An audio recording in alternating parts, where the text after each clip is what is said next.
Hai, salam bahagia Bapak Ibu Guru Hebat. Assalamualaikum warahmatullahi wabarakatuh.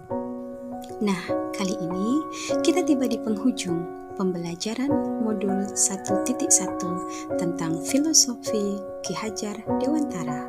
Dan berikut saya akan memaparkan tentang jurnal dwi mingguan dan praktik baik aksi nyata terkait dengan modul tersebut. Saya Larsianti SPD, calon guru penggerak Angkatan 9 dari Dharmasraya, Sumatera Barat. Dalam memaparkan jurnal refleksi, berikut saya memakai model refleksi 4F, di mana F yang pertama adalah fact, yaitu fakta atau alur kegiatan pada pembelajaran modul 1.1. F yang kedua yakninya feeling, artinya perasaan. Di sini saya akan memaparkan tentang bagaimana perasaan saya dari awal sampai akhir dalam mempelajari modul 1.1. F yang ketiga yakninya findings, artinya pembelajaran. Di sini saya akan memaparkan apa-apa saja yang saya dapatkan dari pembelajaran modul 1.1. Dan yang keempat, F yang keempat yaitunya future, artinya penerapan. Nah, disinilah nanti saya akan memaparkan tentang praktik baik aksi nyata. Yuk kita masuk kepada F yang pertama, yakni facts. Di sini ada 7 fakta dalam modul 1.1 seperti yang tertera dalam slide ini.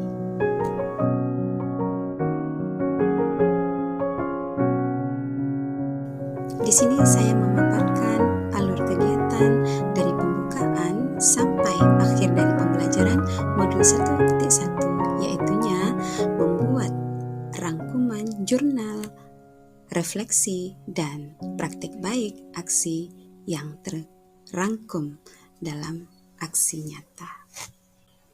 Yuk kita masuk kepada F yang kedua, yakni feeling atau perasaan, di mana di sini saya memaparkan tentang perasaan saya sejak awal saya mengetahui lulus dan akan mengikuti pendidikan CGP, di mana perasaan saya bercampur baur antara bahagia, kemudian juga ada merasa surprise, nervous, karena bagaimanapun di dalam pendidikan ini tentunya akan banyak sekali yang kita alami.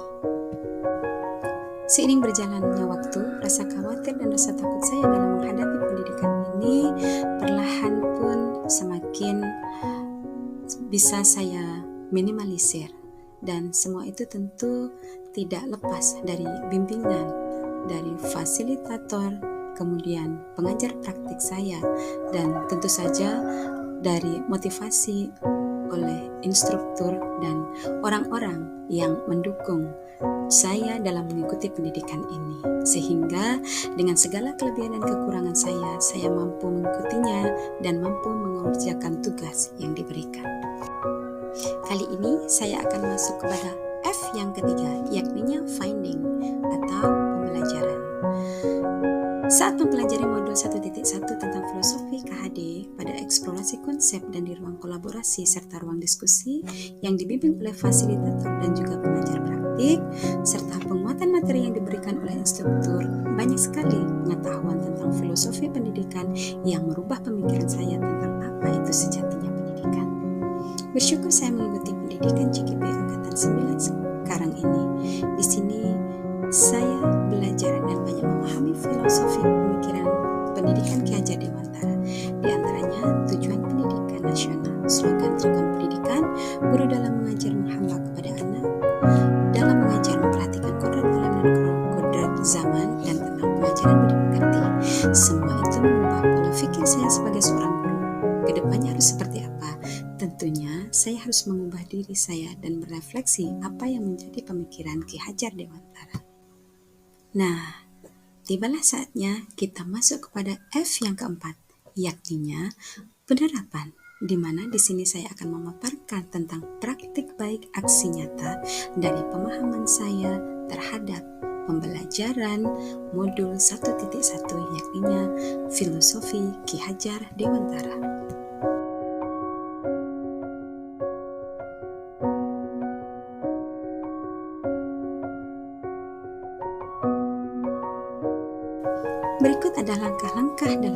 nyata tersebut. Yang pertama adalah perencanaan, di mana di sini saya berdiskusi dengan teman sejawat terkait perubahan yang dilakukan.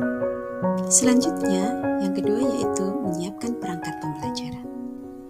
Setelah itu, saya lanjutkan dengan pelaksanaan perubahan tersebut di dalam kelas pembelajaran saya.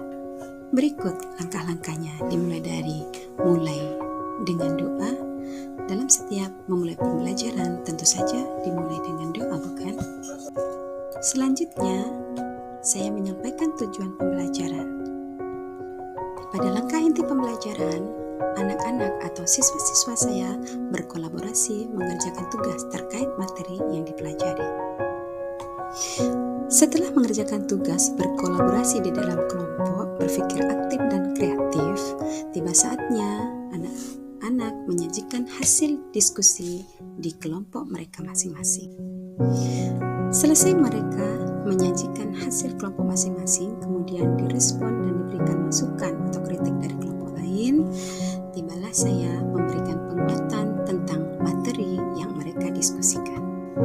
Setelah itu, tidak lupa saya melakukan refleksi pembelajaran, dan refleksi ini dilakukan oleh siswa terkait bagaimana situasi atau suasana pembelajaran yang mereka alami, kemudian apa materi atau pemahaman yang mereka dapatkan terkait mempelajari materi.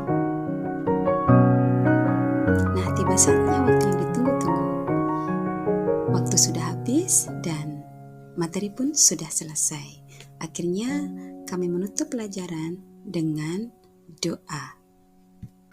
Nah, berikut adalah testimoni murid tentang perubahan pembelajaran di kelas yang saya lakukan. Rata-rata mereka merasakan bahwa suasana pembelajaran sangat menyenangkan, memungkinkan untuk mereka belajar, berpikir secara mandiri, dan kemudian melatih mereka untuk jadi lebih percaya diri. Namun, tentu saja masih ada tantangan yang saya hadapi dalam melakukan perubahan ini, di mana dalam berkolaborasi masih ada siswa yang kurang aktif dalam diskusi dan masih cenderung mengandalkan teman.